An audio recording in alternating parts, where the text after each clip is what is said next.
Rendons-nous à Gresse-et-Sac, dans l'Hérault, dans le sud de la France, au pourtour du Massif central.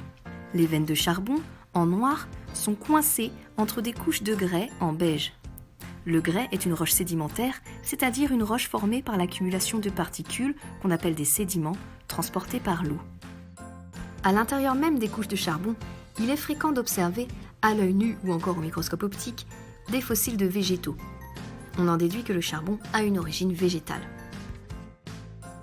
L'ensemble des observations réalisées à Gresse-et-Sac nous permet de comprendre les étapes de la formation du charbon. Premièrement, dépôt des végétaux morts sous une couche d'eau au fond d'un bassin sédimentaire, c'est-à-dire une cuvette. Ils se retrouvent ainsi dans un milieu pauvre en dioxygène, ce qui empêche leur décomposition et favorise leur fossilisation. Deuxième étape, enfoncement progressif du fond du bassin sédimentaire, lié par exemple à l'étirement de la croûte continentale, d'où l'apparition de failles et d'effondrements locaux. Troisièmement, dépôt des sédiments transportés par l'eau depuis le relief avoisinant, comme une chaîne de montagnes par exemple, sédiments qui recouvrent les végétaux morts et servent de support pour une nouvelle végétation. Quatrièmement, fossilisation des végétaux morts, c'est-à-dire leur transformation en roche, liée au poids des sédiments et à l'enfoncement du bassin.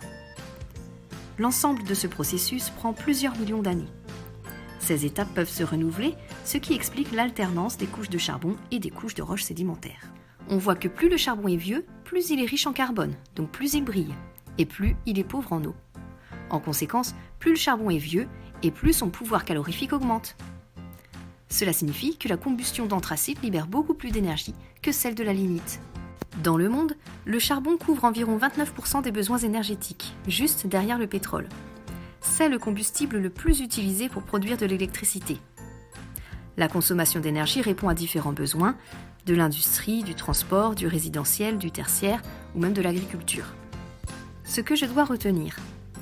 Le charbon est un combustible fossile d'origine organique. Il résulte de la décomposition partielle de végétaux enfouis dans le sol pendant plusieurs centaines de millions d'années. On distingue plusieurs catégories de charbon. Plus ils sont riches en carbone, meilleurs ils sont combustibles. L'exploitation du charbon permet de répondre aux besoins énergétiques de l'homme, en électricité, en chauffage, etc.